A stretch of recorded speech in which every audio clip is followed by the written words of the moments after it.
Bom, boa tarde aí, pessoal. Só apresentando aqui os professores, Marcelo Lucchesi e Matheus. Primeiramente, obrigado aí pela palestra. Bom, o Marcelo Lucchesi, ele é graduado em odontologia pela Faculdade de Bauru, lá na USP, mestrado em prótese dentária, mestrado em ciência da reabilitação pelo Hospital de Reabilitação e Anomalias, doutorado em odontologia, prótese dentária e professor dos programas de pós-graduação da Faculdade São Leopoldo Mandic, nas áreas de prótese e implantodontia, e com linhas de pesquisa nessa área. O Matheus Barra Grande, ele possui graduação em odontologia pela Universidade Estadual de Campinas, atualmente faz mestrado em prótese dentária na Universidade Estadual Paulista, doutorado, e tem experiência na área de odontologia, atuando principalmente no segmento de sistemas de implante e prótese. O tema da palestra: uso do ultrassom como ferramenta nos procedimentos protéticos, preparo, moldagem e ajuste oclusal. Beleza? Agora com vocês aí. Obrigado. Obrigado, Braulio. Boa palestra. Boa tarde. Obrigado pela presença de vocês. Me sinto lisonjeado porque 200 coisas ao mesmo tempo, vocês resolveram estar aqui, então para nós é uma grande alegria. Obrigado por vocês estarem aqui com a gente. Nós vamos falar do uso do ultrassom como ferramenta nos procedimentos protéticos. Eu sou professor lá na São Leopoldo Mandic, no programa de especialização e no programa de mestrado, e o Matheus é professor da nossa equipe lá também. Nós vamos falar um pouquinho da nossa experiência lá, tanto na clínica quanto nas pesquisas e no desenvolvimento, tá bom? Quando a gente fala em prótese, o que acontece? A minha formação, pelo menos, foi uma prótese muito clássica, né? Aquela prótese convencional. Mas os conceitos de prótese estão mudando muito. Então, eu só peguei como exemplo esse livro do Pascal Magnier, que foi lançado esse ano, né? Porque há uma mudança muito grande de conceitos, de preparo, há uma mudança de conceitos de adesividade, e, por consequência disso, de planejamento também. E a pergunta é, aonde que eu entro nisso? Como que eu trabalho isso, né? De uma maneira geral, tudo que nós queremos para o nosso consultório, para a nossa atividade clínica, é que os nossos planejamentos sejam eficientes, independente do modelo que eu use. Que os procedimentos sejam facilitados e que os clientes estejam satisfeitos. Quando há uma mudança de conceitos, também há uma confusão na nossa cabeça em como atuar, em como fazer essa migração para esses novos conceitos. E muitas vezes essa migração, ela é muito confusa e nos leva a dar algumas derrapadas, que é aí que nós perdemos dinheiro. Então, de uma maneira geral, o que nós pensamos? Os planejamentos eles têm que ser o mais eficientes possível e os procedimentos facilitados. Nesse ponto que eu acho que é legal a entrada do ultrassom. Então, muitas vezes, esses micro preparos, esses preparos com maior performance, ele ajuda bastante. Ele ajuda muito nos procedimentos de moldagem, né? No afastamento gengival. Então, sempre quando eu vou moldar, às vezes eu passo o ultrassom um pouquinho antes, ele abre um pouquinho a gengiva e fica fácil de moldar, términos muito bem definidos. E cimentação, na cimentação especificamente, ele ajuda também, porque não é todo cimento que tem um bom escoamento. Alguns cimentos, e mesmo as resinas termomodificadas, não sei se vocês usam ou não, o escoamento dela não é tão simples assim. Então, uma ponta que auxilie na cimentação também ajuda bastante.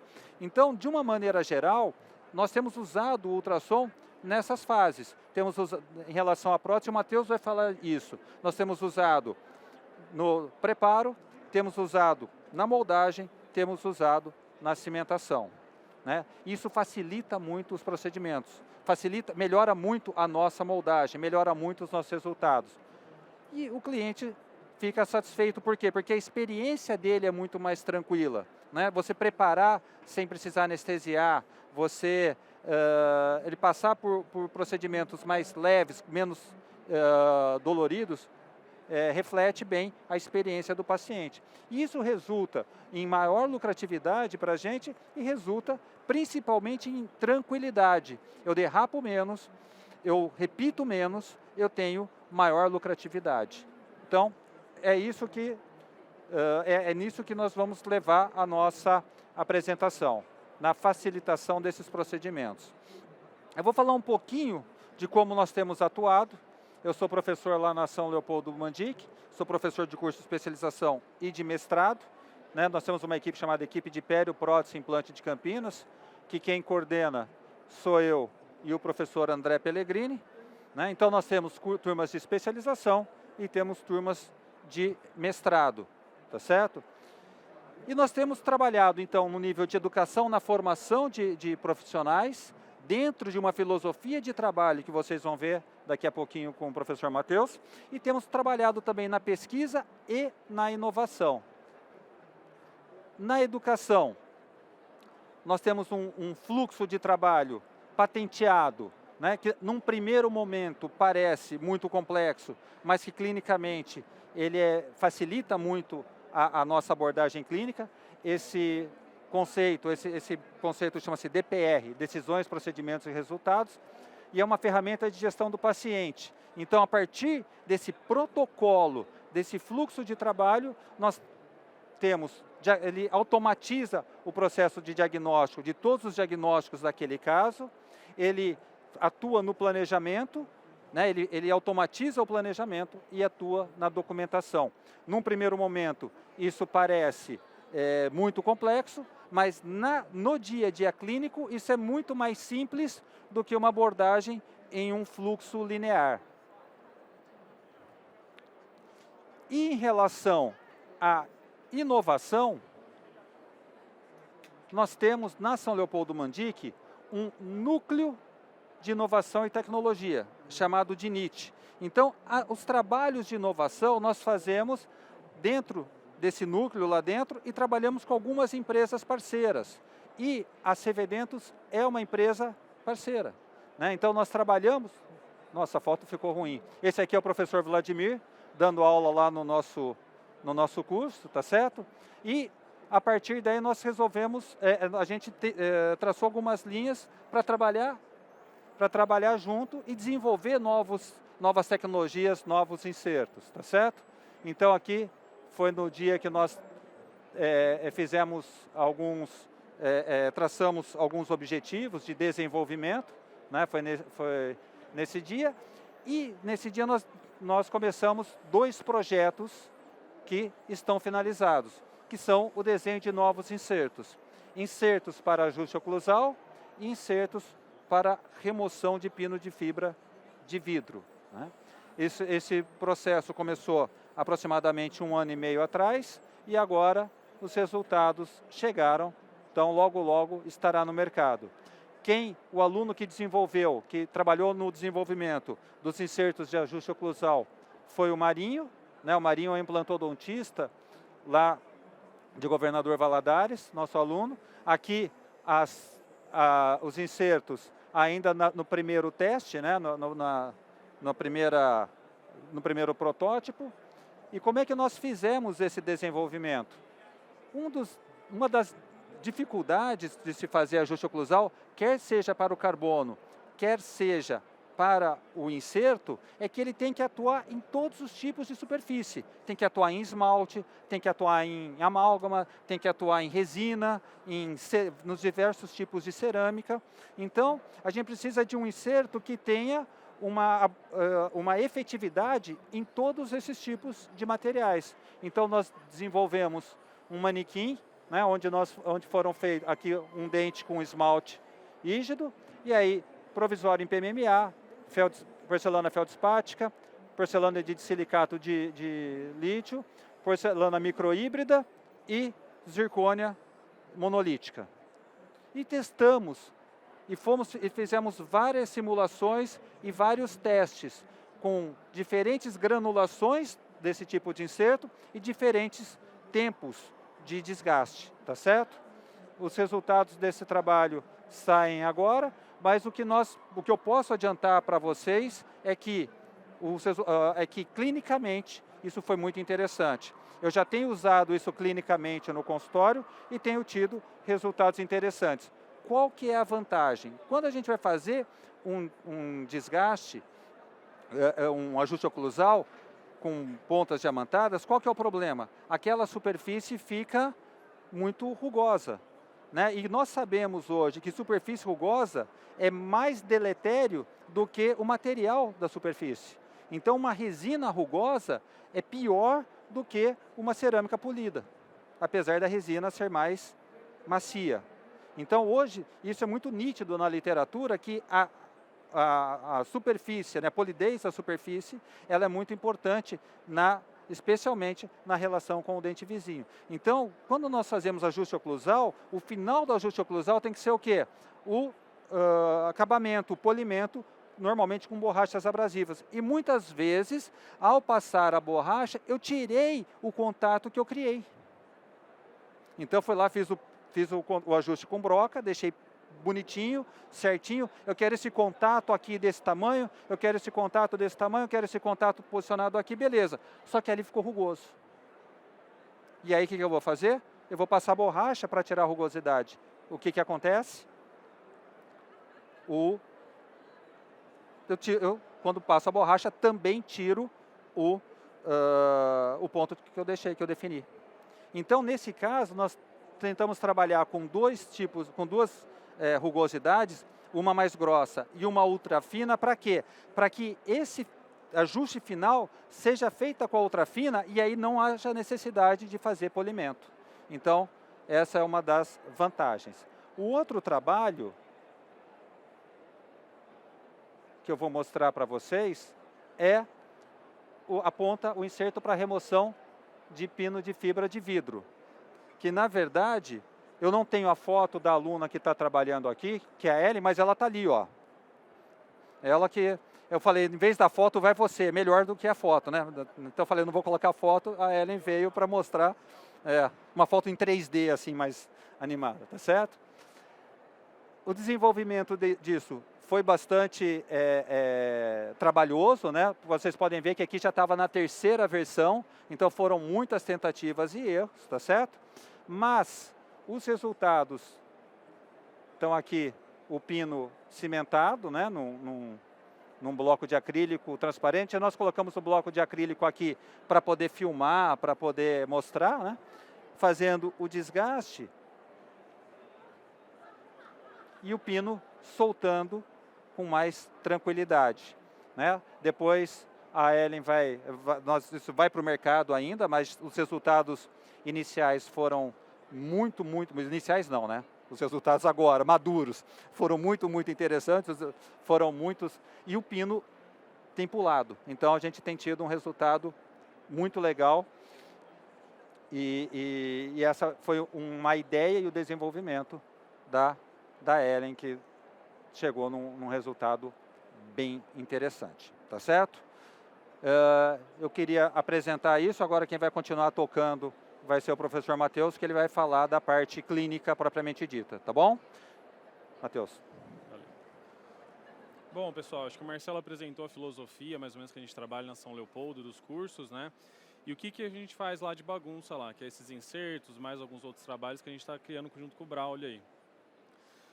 Eu sou um cara que gosta de pesquisa, gosto de pesquisar tanto quanto o Marcelo, mas eu também sou um cara clínico. Então, também eu entendo quem está sentado lá no mocho que ele tem algumas necessidades, algumas dúvidas, né? Que muitas vezes a gente não consegue sanar facilmente. Essa palestra aqui hoje, o intuito que vocês vejam com um olhar diferente, porque o que acontece? Hoje em dia tem no mercado pessoas que são muito experientes e pessoas que têm menos experiência. Com as ferramentas corretas, a gente consegue igualar essas experiências. Então, a gente consegue que pessoas comuns tenham resultados extraordinários usando as ferramentas certas, tá certo? E aí? A gente está no consultório, no nosso dia a dia, como que a gente começa?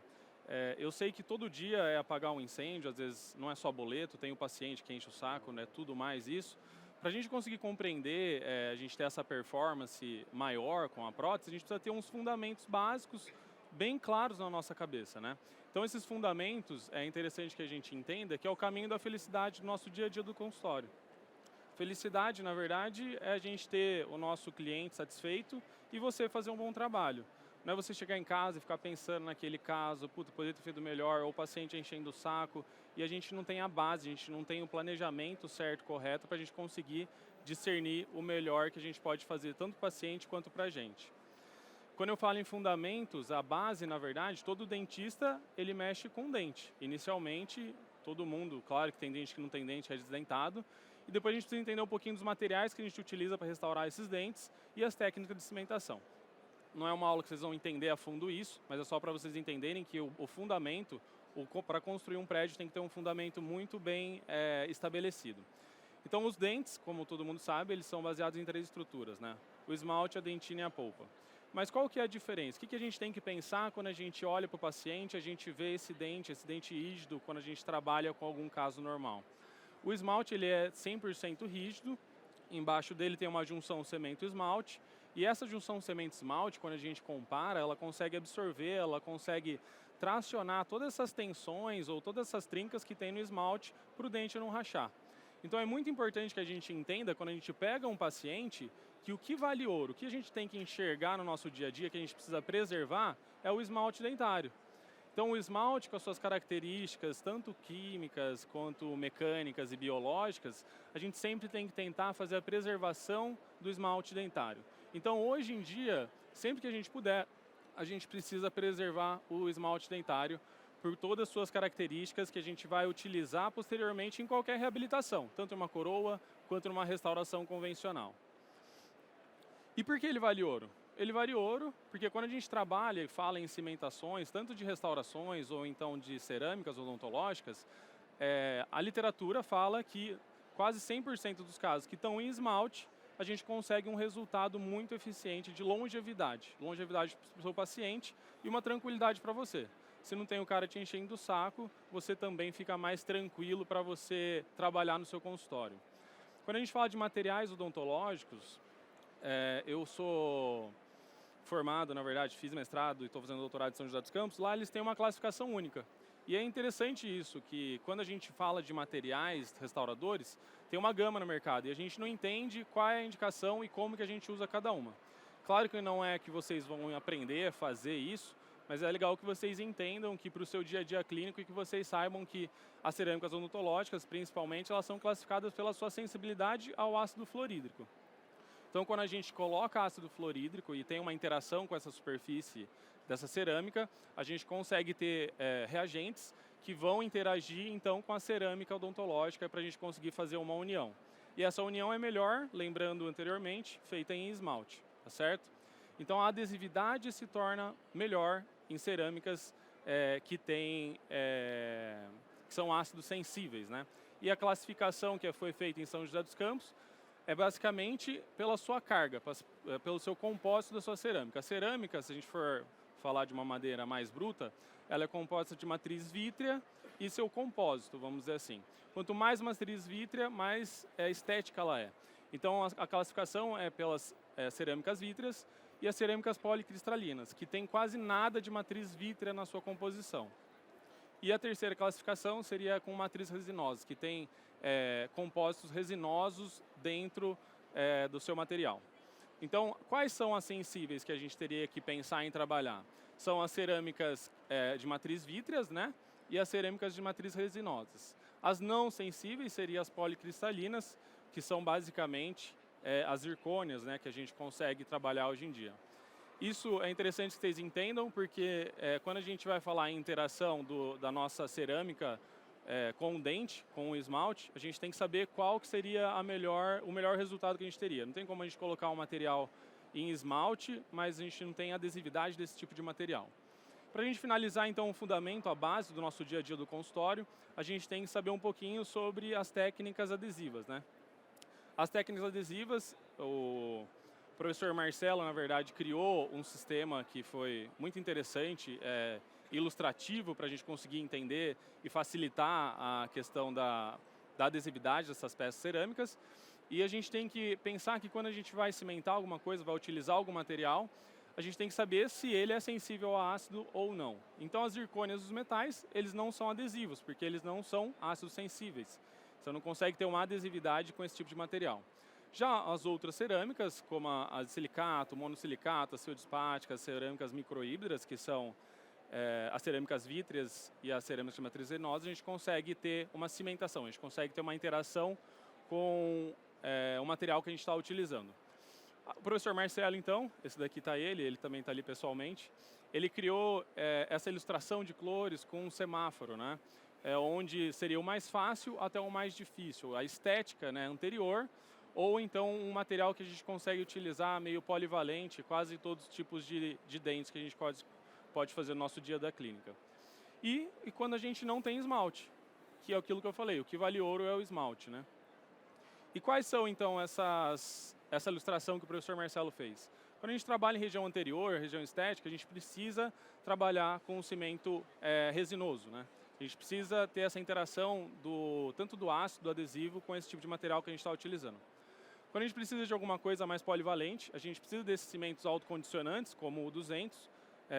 O professor Marcelo trabalha não só com a 3M, mas a gente conseguiu a melhor ilustração com esse tipo de empresa. E um cimento que dá para se utilizar praticamente em tudo, né? Você consegue utilizar em esmalte, você também pode se utilizar em dentina, mas ele é mais indicado para a gente conseguir os resultados no nosso dia a dia clínico. Para a gente então finalizar, eu vou falar então das técnicas, que aí engloba a questão dos resultados que eu falei, para a gente conseguir otimizar as pessoas que têm menos experiência, com mais experiência, com os melhores resultados com o equipamento correto. Quando eu falo da gente conseguir melhorar, a gente tem que ter um planejamento correto. Esse daqui foi o sistema que o professor Marcelo criou, que é o DPR. Desculpa. É o DPR, que na verdade é um sistema para a gente tomar decisões, para a gente ter uma tranquilidade no nosso consultório. Então é um sistema que significa decisão, procedimentos e resultados. Decisões, então, que a gente precisa tomar, decisões assertivas. A gente não pode ficar tomando vários caminhos no nosso consultório sem a gente conseguir acertar com o nosso paciente. A gente não vai conseguir dormir nunca à noite. Sempre a gente vai ficar pensando, putz, aquilo que eu tinha que fazer, aquilo que eu tenho que fazer. Quando a gente tem, na verdade, esse protocolo de utilização no nosso dia a dia clínico, te dá uma tranquilidade melhor. Então a gente ter procedimentos facilitados, não adianta nada a gente ter um monte de passos ou um monte de materiais, um monte de coisa que a gente precisa utilizar, se não é facilitado, se nem todo mundo consegue utilizar isso daí. E também ter os resultados previsíveis, a gente saber quando a gente vai entregar, o que a gente vai entregar para o paciente. Isso dá tranquilidade tanto para o paciente quanto para a gente. Esse daqui é o DPR, então você vê cada quadradinho desse, representa uma etapa do tratamento, é onde a gente tem que pensar e a gente vai encaixando, colocando na verdade os dados e vai alimentando esse sistema que o Marcelo criou e ele vai te fazendo você tomar decisões. Ele vai sabendo para você o que você vai fazer, em qual parte da etapa do tratamento você vai fazer isso. Então a primeira etapa, na verdade, seria uma etapa preparatória, né? uma etapa de adequação, onde você tem que adequar o meio, adequar o prédio onde você vai construir. Você tem que ter um alicerce bem forte, tanto muscular quanto dentário, tá certo? A segunda parte é a parte funcional, então você precisa começar a fazer os preparos, a fazer as muralhas, a fazer os seus testes que você precisa fazer, tanto funcionais no seu paciente, para você conseguir depois substituir provisório por cerâmica, que é a parte mais fácil, vamos dizer assim. Que daí entra em conjunto, tanto com o seu técnico quanto com você. E depois, para finalizar, a longevidade do tratamento. Porque todo paciente, o Marcelo gosta de falar isso, ele quer estética, conforto e longevidade. A gente precisa ter as preservações para ter uma longevidade dos seus casos. Consequentemente, a gente vai conseguir um aumento de ganho financeiro no consultório. A gente não vai precisar ficar fazendo retratamentos, atendendo aquele paciente várias e várias vezes, quebrando peça, enfim, com algumas situações que são desagradáveis até para o paciente. Esse daqui é uma tela mais macro do DPR, então são várias telas que ajudam você a tomar decisões. É interessante que a gente tem várias tomadas de decisões para a gente seguir, dependendo de cada caso do paciente que a gente está explorando, né? E esse daqui seria um exemplo só do DPR. E quando a gente finaliza, então, a gente tem que pensar que quando a gente está fazendo um trabalho restaurador, toda a glória, na verdade, desse trabalho, que é estética, que ele está bonito, é por causa do técnico. E a gente só tem que dar condição para esse técnico trabalhar direito. E como que a gente consegue fazer isso? O que a gente tem que fazer para o nosso técnico conseguir fazer bons trabalhos para a gente, né? Para a gente conseguir entregar um resultado melhor para os nossos pacientes. A gente tem que estar muito bem sedimentado nas técnicas e uma moldagem muito boa para você enviar para o seu laboratório. Quando a gente fala, saiu um pouco distorcido, quando a gente fala na questão de preparos, é interessante que a gente pense na preservação do esmalte. Esse daqui é um trabalho muito sedimentado, né, que fala o quanto ele desgasta em um dente. Quando a gente está fazendo um preparo em coroas totais, você desgasta praticamente quase 70% de um dente. É interessante que você leve em consideração o que você precisa fazer, o que você precisa entregar para o seu paciente, não fazendo desgastes necessários e na hora errada, tendo um planejamento correto para o seu paciente, tá certo? Pensando nisso, o professor Marcelo criou um livro que ele fala, na verdade, do passo a passo do seu dia clínico. Tanto para você relembrar dos materiais que você precisa e a técnica que você vai utilizar. Os preparos, como é esse preparo, o que você vai utilizar para fazer um procedimento cirúrgico, tem tudo aqui. Tudo nesse livro que o professor Marcelo e o professor André criou. Esse daqui é um dos capítulos, né? Acho que é o capítulo 16, se eu não me engano, e ele fala passo a passo. Como que ele é, o que o preparo é, como que é esses passos do preparo. É muito interessante para a gente ter a nossa técnica muito sedimentada no nosso dia a dia clínico. Para a gente conseguir, então, sim, fazer bons trabalhos, né? O que a gente precisa dominar, então? A gente precisa ter a técnica dominada. E técnica é fazer trabalhos, né? Esse caso aqui, como exemplo, ele tinha cada uma coroa, um laminado, né? E as características que a gente tem que entregar para o nosso técnico são praticamente essas. Um dente que tenha uma expulsividade para conseguir receber uma peça cerâmica, liso e polido, tá certo? E com as paredes bem definidas e com ângulos ligeiramente arredondados. A gente sempre tem que olhar isso antes de enviar alguma coisa para o nosso laboratório. E é só isso. Eu sei então os fundamentos, eu sei as técnicas, eu sei o que eu preciso e eu vou ser feliz agora? E quando a gente precisa entender um pouquinho também, é sobre as terminações, sobre os términos que a gente utiliza. Quais são eles? O que a gente precisa fazer, quais são os materiais que a gente utiliza e o que a gente faz para entregar um bom término para o nosso laboratório, tá certo? Essa daqui foi uma pesquisa que foi capitaneada pelo professor Marcelo. Ele fez sobre elementos finitos, né? Cada um dos tipos de términos que existe na literatura que a gente conhece atualmente, né? O chanfro largo, lâmina de faca, né? E o que ele conseguiu, o que ele queria, na verdade, observar nesse trabalho de elementos finitos? Ele queria ver a distribuição de tensão, é claro, né? Que cada término está fazendo para o nosso dente, o escoamento desse cimento que vai ter nessa peça, a adaptação e a estética. E sabe o que ele encontrou? Que é muito interessante, que pessoas só falam que usa um ou só usa outro, mas é interessante que vocês pensam que a otimização, a utilização desses términos nesse trabalho especificamente não teve diferença nenhuma. Então, o tipo de término nesse trabalho especificamente não teve diferença na distribuição de tensão nos dentes, tá certo? Depois a gente foi ver o escoamento do cimento com diferentes tipos de término. Ele também não teve diferença, tá certo? Então, o que é importante vocês saberem? Que o término, na verdade, a terminação, ela não é tão efetiva assim como fator de critério para você fazer um bom trabalho, né? E sim que você, na verdade, essas daqui são palavras do Marcelo, né? Que o desenho do término, na verdade, fala mais sobre você do que você pensa, né? Então, um término muito bem definido, um término liso, mostra quem é você como profissional, tanto para o seu técnico, como do trabalho que você vai entregar para o seu paciente. Término, a gente consegue saber, já que não tem diferença alguma, como que vai ser esse término para você levar para o laboratório esse trabalho aí que você vai precisar entregar do seu paciente. Então ele precisa ter essa característica, como eu falei anteriormente, que está lá no livro, no PIP, ele precisa ser muito bem definido, independente se você vai moldar ou se você vai escanear, e ele também precisa ser bem liso, polido, né?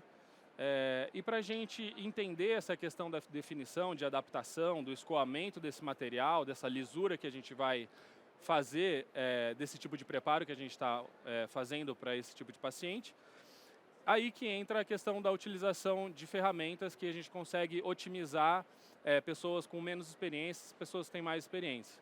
que entra o uso do ultrassom como ferramentas de peças protéticas, tá certo? O ultrassom é o ultrassom da CV Dentos, existe N peças, mas o que vocês têm que entender?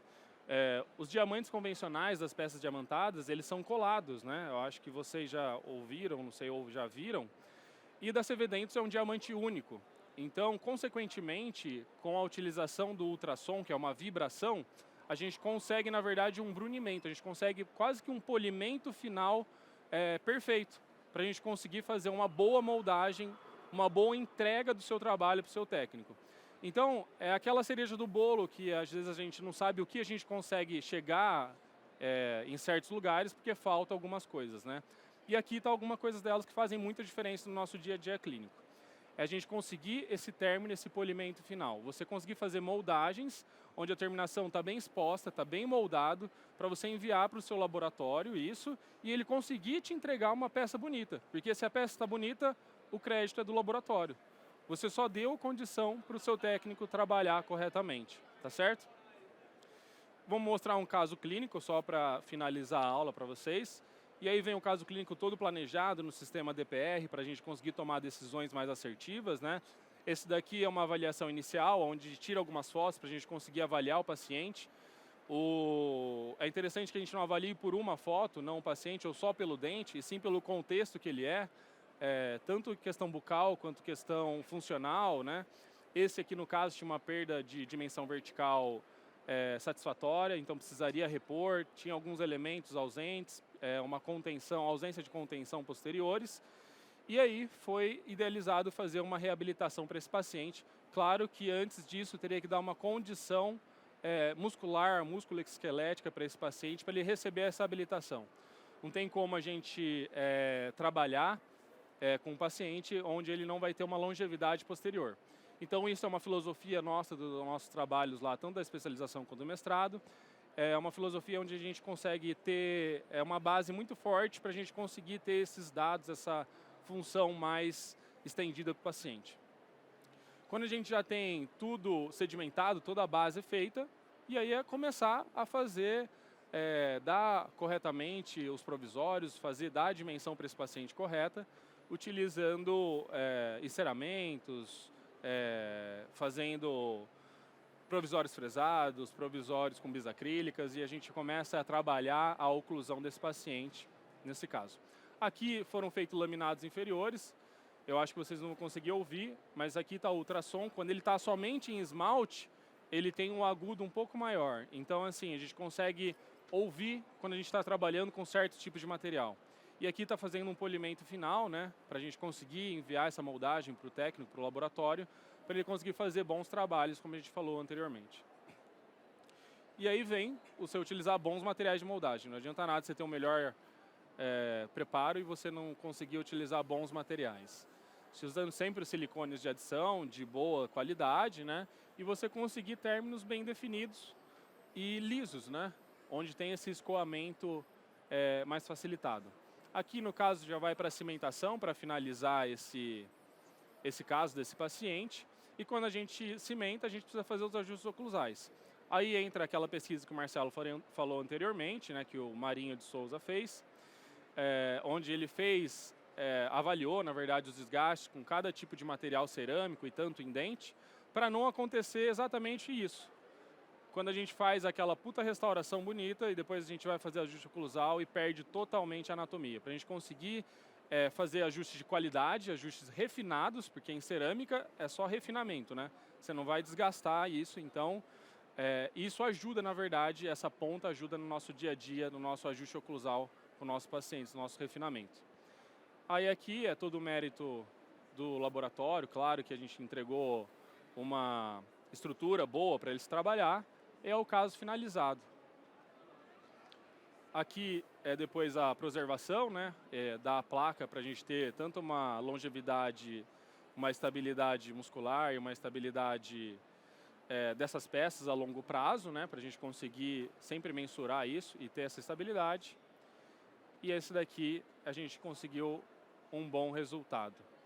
Aqui já é o pino de fibra de vidro da Ellen, como ela falou anteriormente, só para mostrar mais detalhado, né? O pino, o Marcelo falou, o pino fraturou e o pino de baixo depois ele soltou.